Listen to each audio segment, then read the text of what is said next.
right, good morning. I'm Stacy Stewart. I'm the new counselor here at Fielder Elementary, and my counterpart here. I'm Kathy Catterman. I'm the librarian. Thank Great. you for joining us.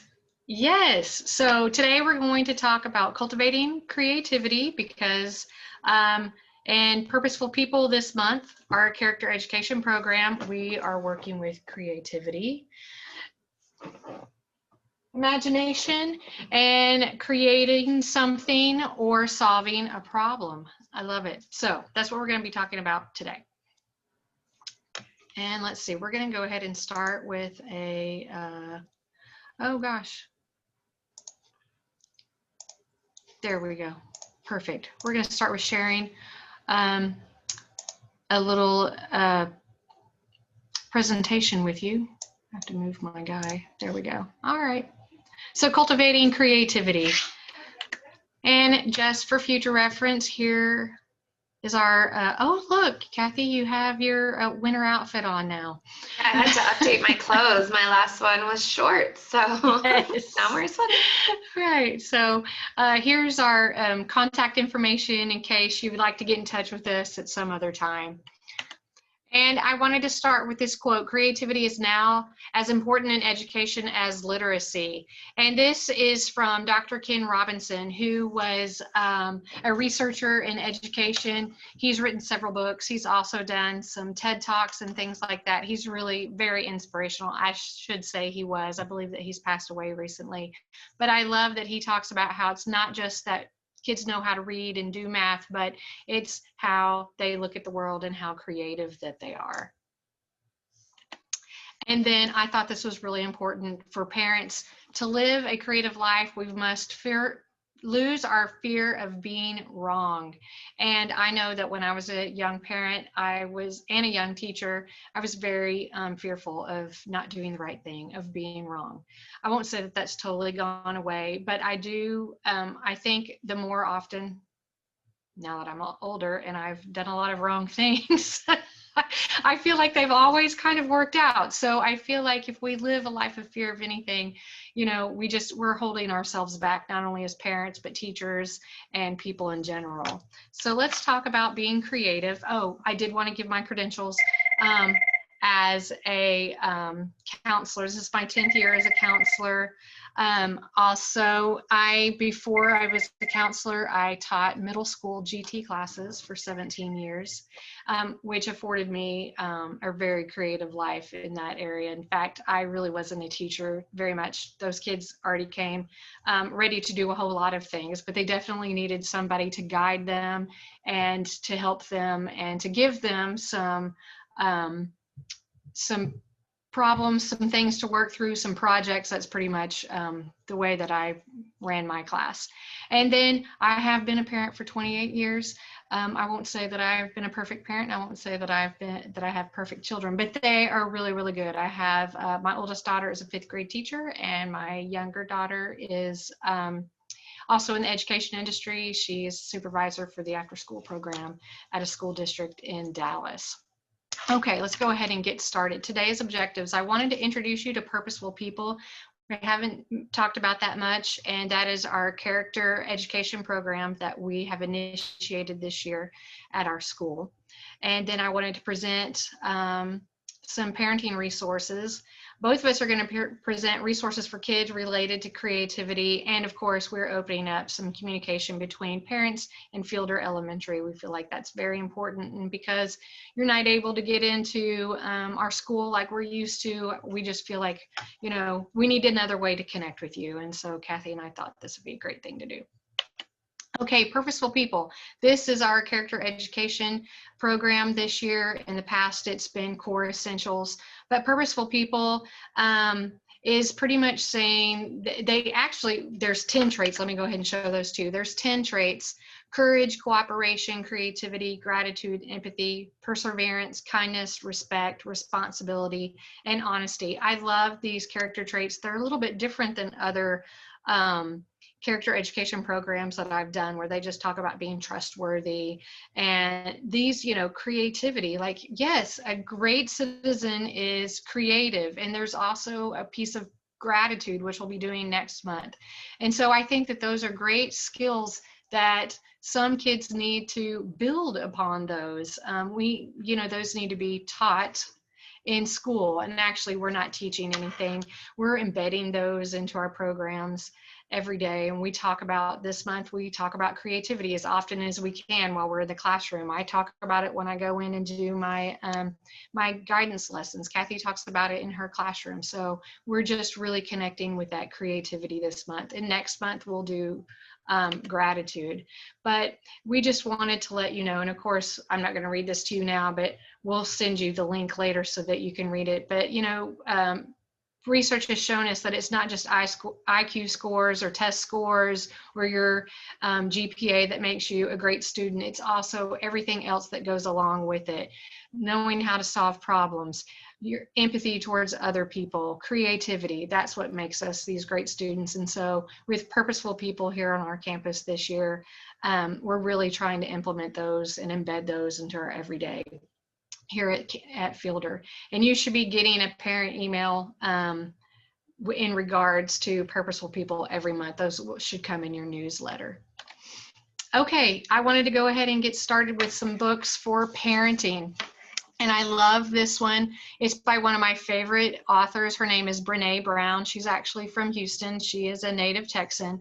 And she has done all kinds of research on vulnerability and what it is to be vulnerable and how to open yourself up. And so she's taken this and talked about being an imperfect parent, because aren't we all? And so this actually is an audiobook. Kathy was saying she hasn't been able to find it in a readable book, but I don't know. Well, I've only looked on Amazon, and that's true. On Amazon, it's not right there. There we go. So I'm sure libraries will have it. Probably so. So raising children with courage, compassion, and connection. And I just thought if we were going to talk about creativity, parenting, you have to be on your toes all of the time. And you're right, what works one day might not work the next. We have to completely change, everything that we do. Sometimes daily. And so you've got to be creative. But I love this book. It just gives you permission to not have to do it the right way. And then she also has written another book called Gifts of Imperfection, which it just talks about who, we need to embrace who we really are and not who we want to be. I have a really terrible problem with asking for help. It's something that I work at asking for help, because to me that shows a little bit of failure or weakness that people don't want to come across that way, especially counselors. But really, it is okay to ask for help, and it's okay to embrace the person that I am. So, right, I all of us could probably be working on something. Related to children, though, The Whole Brain Child. I love this book, mostly because I was a GT teacher, and I talked about the whole brain all of the time, because kids usually come in two packages. They either usually come with in the right brain, those really holistic learners, very visual feelings kids, or they come in this package that's very literal, very sequential, lots of math and figures and words. And so that's how they usually come in the GT class. That's actually how these kids are usually born. But really what we want to do is try to have this whole brain child. And of course, as you can tell, I'm very right-brained, but I need to learn how to balance that with my child. So there's more of a balance between right and left brain. And that way we can learn, not only with our feelings, but also, with our numbers and literature and things like that. But we could tend to parent one certain way. But what if our kid, what if we're, I'm a holistic learner, but my firstborn, oh my gosh, she was left brain all the way. And so she and I sometimes would butt heads because we saw things differently. I sure wish I would have read this book a lot earlier. It would have been a lot easier for me, I think.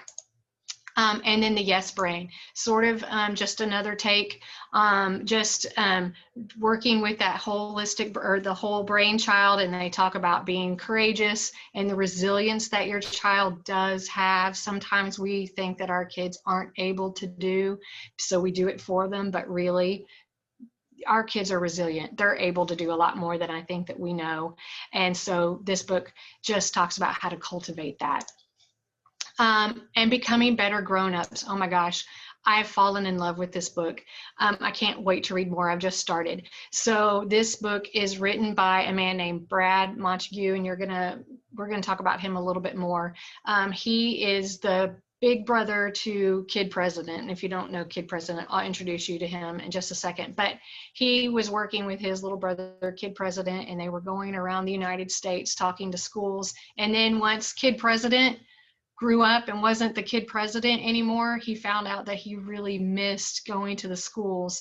And so he thought, in the beginning that he was bringing so much to these schools by going there and introducing them to Kid President and giving them projects to do. But really what he found out was that he was the one that was missing out on all of the great stories that kids would tell him. And pretty much kids will tell you how it is. And he says, so these stories reminded me to be a better grown-up. And so What Matters, Remembering How to Fly, I love his title. So that's a fun one. How to talk so kids will listen, and listen so kids will talk. Parents ask me this all the time. It's usually boy moms and moms of the older kids. My kid won't tell me anything. Here's the book for you. A lot of parents ask a whole lot of questions and say a whole bunch to their kids, and really my my trick is to not say very much, to listen, and that's really, really hard to do. But usually my kids talk to me during dinner while we were making dinner. If I was quiet, I would hear about their whole day, or when we were driving in the car, if I didn't have the radio on or have something for them to do in the back seat. It's amazing how much kids will tell you if you don't ask. Sometimes they don't want to tell you what you think is important or want to know. They want to tell you what they think is important. And so this book helps you with that. There's also one for the parent with the younger kids from ages 2 to 7. Both of my girls are very verbal, and they were girls. I never had a problem with them talking, but I know that some people really struggle with that. And then one of my favorite books is Love and Logic. This one just happens to be Love and Logic Magic When Kids Leave You Speechless. But Love and Logic is a great program. We actually teach Love and Logic classes here in the district. They come once in the fall and once in the spring if you're interested in that. But it is very structured actually in the way that you should parent. We even have classes for teachers as well. It's kind of one of those classes that tells you to give kids choices, not to just, oh gosh, I see that you're upset. Would you like to sit down and have a conversation, or would you like to go to your room and calm down before we are able to talk about this? That sort of thing. So it gives choices, but sometimes your kids are going to say something and you have no earthly idea what to do. So this particular Love and Logic book gives you some tricks for when your kids are doing and saying things that you have absolutely no idea what to do.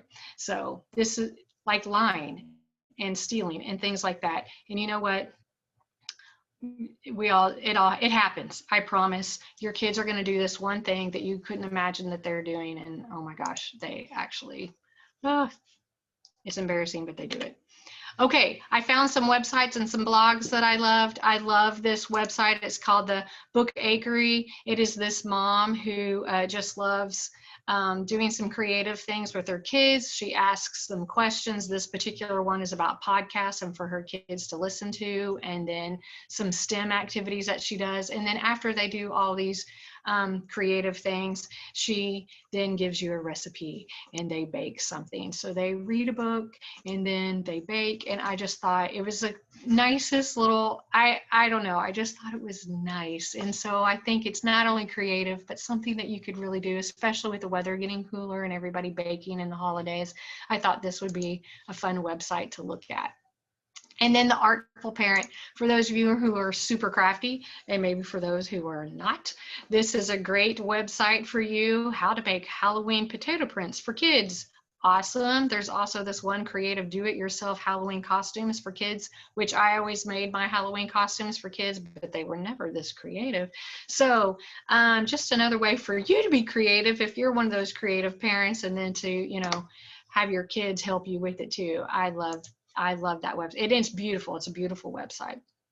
I'm going to go down here to this ideasted.com, because if y'all don't know about TED, TED is really awesome. It's an agency. I think, do I want to call it an agency? I don't know.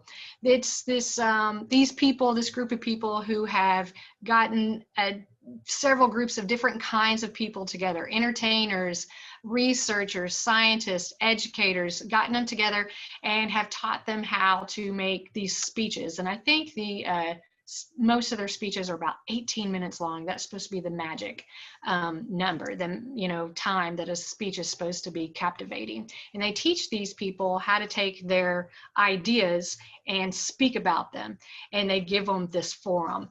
But they've also expanded now to where they have a website, they have videos is what I usually watch, but they have podcasts now too. And it's all really incredible, entertaining stuff. My favorite one is about procrastination, but this one talks about creativity with our kids and just gives you 10 tips about how to do that. But even after you read this little article, TED is a great place to go to talk about children. And you could just type in kids and development, and oh my gosh, you'd probably have several videos to watch. And then just for fun, I have the 5 love languages of children. Oops. Let's see. Here we go. The 5 Love Languages is a book that maybe you've heard about, and I know a lot of it is about, usually has to do with marriage. And the 5 Love Languages, which is gifts, time spent, there's physical, there's acts of service, and there's always one I can't remember. I can't remember. Oh, words of affirmation. So everybody, they say, has these, you know, love languages, but, you know, one leads more heavily to one than the other. And so it's great for couples. But I found a book, and I did a book study with some parents last year about 5 love languages with children. And so there's even a quiz. So, you know, sometimes you are doing these awesome things for your kids that you think are so wonderful, like making their beds for them and making them breakfast and making them pumpkin muffins, you know, because they're different, and then they just don't seem very thankful for that. Well, maybe that's because that's not their love language. They don't need acts of service. Maybe they really just, you know, are a physical kid and they'd rather just get hugs. Or if you're like me, a time spent person, and they'd rather just you take them to the park. So it's just another creative kind of, I know, junk sciencey kind of thing, but fun way to kind of connect with your kids. I really like love languages. Here's for kids, I found some books that I love and have used. Get Into Art series.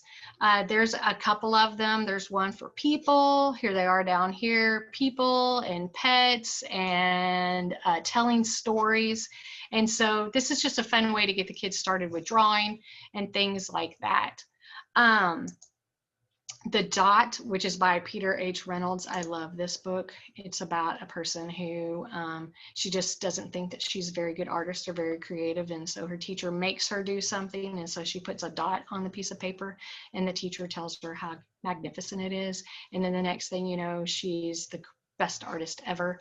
And so it just talks about looking at creativity, looking at things a different way.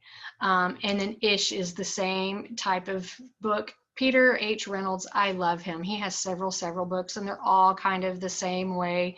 They look at things just from a different perspective, how to be grateful, how to be, how for things, you know, just to look at things positively is the way he makes it seem. I like this one too. It's for girls, I know, but Pencils, Pens, and Brushes, A Girl's Guide to Disney Animation. There are several other books too. And again, I'm the mom of girls, and so I tend to kind of lean a little heavier on the girl side. But this is a really neat one when it talks about how the very first animator, female animator for Disney came about. It's a great story. And then, oops, I keep doing that. What to do with a problem and what to do with an idea. Both of these books are awesome, and there are several different ones in a series by Kobe Yamada. And just exactly what it says, it just gives you an idea. If you've got a problem, how can you make it better? If you have an idea, how can you make it better? I love these books. And then I found a journal for kids. I love that kids love to write. When I hear it, and I don't hear it very often, it makes my heart swell and become bigger. And so I thought this was a great journal to start kids with. Oh, look, my lights are going out. That's terrible. But anyway, there's pictures and everything. Oh. Okay, we're back. Pictures and little prompts for the kids to get started with journaling. And they say that journaling is one of those lifelong things that kids should be doing. And so the earlier they start, the better, I think. And this is just a great one to get your kids started if you haven't already done it. I talked about this book, Magnificent Things. This is about a little girl who just keeps finding all these things. And oh gosh, tell me again. I love the way Kathy tells it. Ms. Counterman, tell us about this book. Yes, the most magnificent thing. This little girl wants to make something amazing, but she keeps saying, no, I need something else. And she's walking around with her little wagon, and she keeps finding things that other people have discarded and saying, this will be great. This is going to help me make my most magnificent thing. She knows how it's going to look, but in her head, and she keeps failing, but then she keeps finding more and more junk, putting it together until she makes her most magnificent thing. And it just kind of shows how, using your imagination, and one of the old saying, like, someone else's trash is someone else's treasure, like, trying to reimagine things into something great. I love that. I also use this book in my lessons, The Girl Who Never Made Mistakes. And it talks about this little girl who has never made a mistake, so much so that she's on the news every day, and they, ask her, if she did her homework. Yes, of course I did my homework. And she finally makes a mistake. And she finds out that it's okay not to be perfect. And she actually finds out that it's a lot more fun maybe to be perfect. And so a lot of kids I know struggle with perfectionism. And so this is a great book for them to read. And I usually read it in about first grade, when kids start really worrying about schoolwork and doing it the right way. And I love this book, After the Fall. The book says it all. After the fall, how Humpty Dumpty got back up again. And then on the back it says, life begins when you get back up. So it just talks about resiliency, that thing that is so elusive for some kids right now. And then here's the one I was talking about. Oh gosh, I have this book too. Right here. It's called Kid President's Guide to Being Awesome. It is just a great book that this little kid, Robbie Novak, when he was a little guy, about 8 years old, he and his big brother, Brad, started doing these little wacky videos where he was the president and got to tell people what to do and what he thought would be the best thing. And then these videos sort of took off, and he became this sensation, and he's just full of gratitude. He has a disease called osteogenesis imperfecta is what it's called. And so it's brittle bone disease. And so he's had, at the time of this book, he had already had like 70 broken bones. But you would never know it. This guy is full of energy. He wants to go out there and make the world a positive place. He dances all over the place. He tells kids the things that they should be thankful for. He talks about how to talk gooder, and pretty much it says be nice to people, that sort of thing. And he's the big brother that wants to be a better grown up. This is a great book. It really inspires the kids to do other things, being inventors, giving back to other people. It's a really good book. And then the last book I have is The Leader in Me, which again, I have here. It's a Stephen Covey book. You probably know that is the let's see, 7 Habits of the Highly Effective People. This is similar to that, but it talks about leadership and what it would take to be a leader as a kid. And I have done this in groups before where I have a group of kids. We come in and we talk about habits. We talk about how to celebrate the things that were already happening in our lives, just how to be a better leader and kind of, make habits out of it. So any of these books I'm willing to share with you if you would like any of them. If you have any questions about them, please come see me. I would love to hear what you have to think. Bring any books that you think would add to my list for resources for creative parenting. And so I'm going to go ahead and leave the rest to Mrs. Counterman. Yes, and I believe you have, I have another class at 10:30, correct? I do. So I am going to take over. Okay, and sounds great. Go to your class. Thank you. I will. Oh wait, do you want me to stop sharing or not? Yes, you already did. I got it. Great. Okay. Thank you. It was good to meet all of you. All right. So now on to going really fast to get to my part. Oh no, not what I meant to hit. Okay. So, all right, Makerspace. I know you saw this a little bit earlier because we kept going to the slide, but what I wanted to talk about super fast is this concept of makerspace. And if you've had children at Fielder for a while, they've probably told you all about it. They come home with wonderful masterpieces made out of discarded materials, because I love to incorporate makerspace into my library program. Unfortunately, we can't be doing it this year because it involves a lot of sharing materials and hands-on. So I'm looking for another way to be able to do it through at home, and look for more details on that. But going back to that word makerspace, if you're not familiar, it is just kind of a movement that's really big in the library world. And it's just all about creating, giving kids a problem to solve, a direction to go, and then letting them solve it how they want.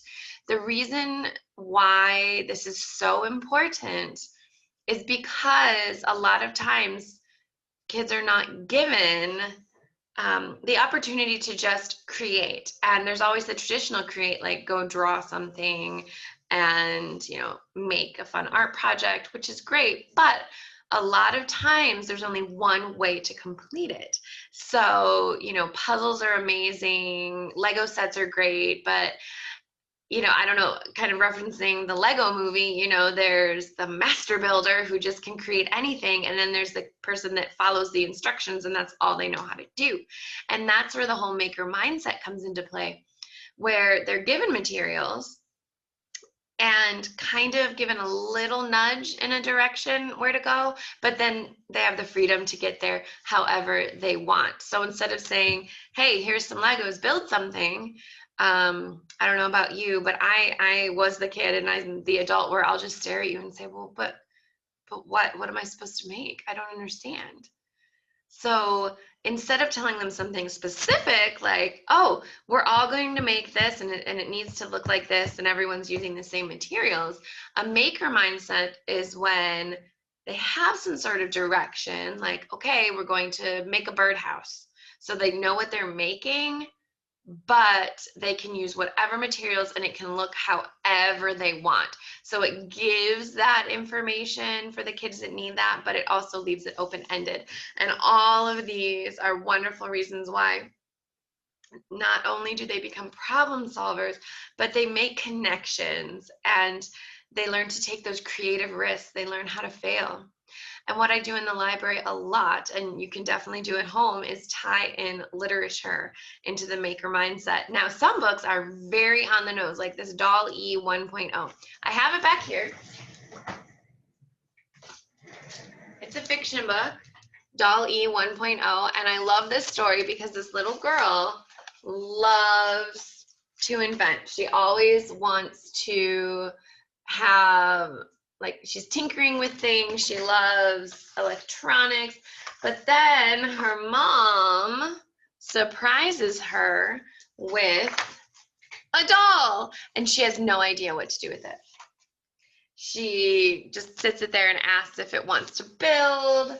She puts on music, but the doll doesn't do anything. So she decides, you know what? I don't like this doll. But instead of just discarding it and going to go play with something else, she decides, well, it's only version 1.0, and she wants to make the next version. And so she tinkers with it.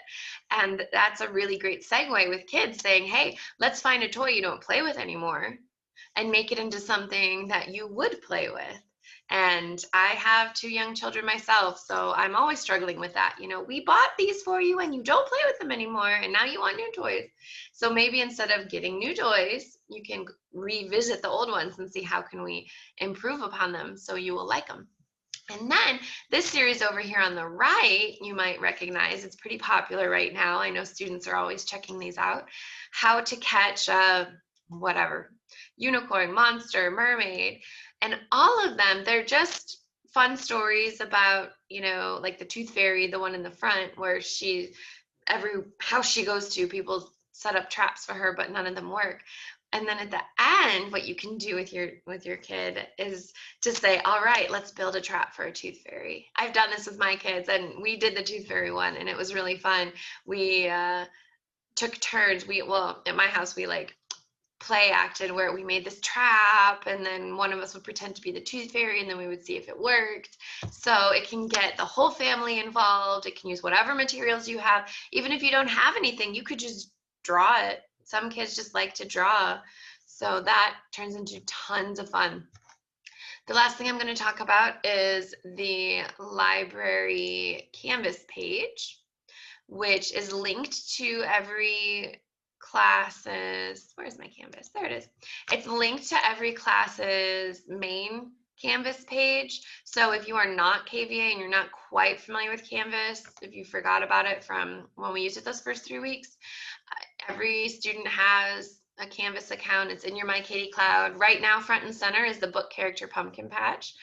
But if you scroll down, you see this thing here. There's a whole tile called Makerspace. And what I did here was I found this virtual makerspace board made by Shannon Miller, who's just like library guru. And I posted it because it is so fun. It has things for all ages.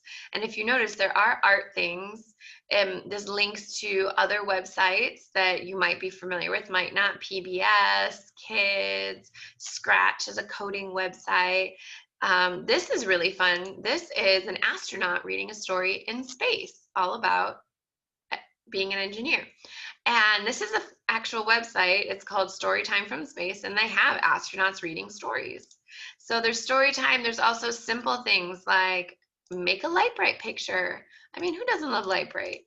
I love light bright. This is a virtual light bright, and they can just create. If you have the super artistic child that just knows what they want to make, let them go for it.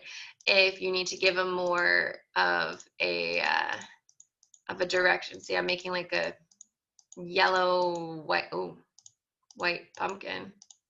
I don't know, it looks like nothing right now, but you can say, hey, let's see if we can create a pumpkin or whatever you want. So you can go ahead and you can look at that. Again, it's on the library Canvas page. And another thing I want to bring your attention to is if you go to and more, in the bottom right, I have this thing called Monthly Choice Boards, and that is also a board made by Shannon Miller. And she makes one for every month, and this month is October, obviously. And there are activities on here. There are some maker activities. There are also all these up here. These are all like Halloween-y books. And sometimes the authors read it. Sometimes there's a sing-along. Here's a voting activity. This right here, this is a maker kind of thing. This is how to draw videos. And then here, I'll leave you with this. This is really fun. It's from an app called Quiver. And it's a little different in that you leave it black and white. You print it out, you use black, and you carve however you're going to carve. You draw that in the pumpkin, and then with the Quiver app, you just hold it up, and the part that you've colored in solid black turns into like the inside of a jack-o'-lantern. So it's kind of it's like fiery. And if you're watching this in November or any other month, you can definitely use it. I'm all about pumpkin carving all around the year, but Quiver has a lot of different activities for the whole entire year. So this choice board will be updated to November as soon as it's November. And the very next webinar Wednesday that I'm going to do is going to focus on makerspace, because I do want to start some at-home makerspace challenges tied in with literature, where I read a story and then give a challenge for you and your family to do, and then we can upload and share what we've done. So it could be just your student, it could be the whole entire family, it doesn't matter. All right. I am so thankful that you have joined us, and I hope to see you again soon at the next webinar. I hope everyone has a wonderful day. Also, at any point, feel free to email us, Stacy or I. Our contact information is in the very front. I know I just have my Twitter and Facebook on there for the library, but when I post this, I'm also going to post the slides as well as a feedback form. We're always looking for feedback, and we always do appreciate it. And we have on there a place where you can suggest future topics, because this is all about connecting with everyone in the community. Otherwise, I'll just talk about whatever it is I want to talk about, which is fine with me, but I'd prefer to know what you want to talk about. All right. Bye, everyone.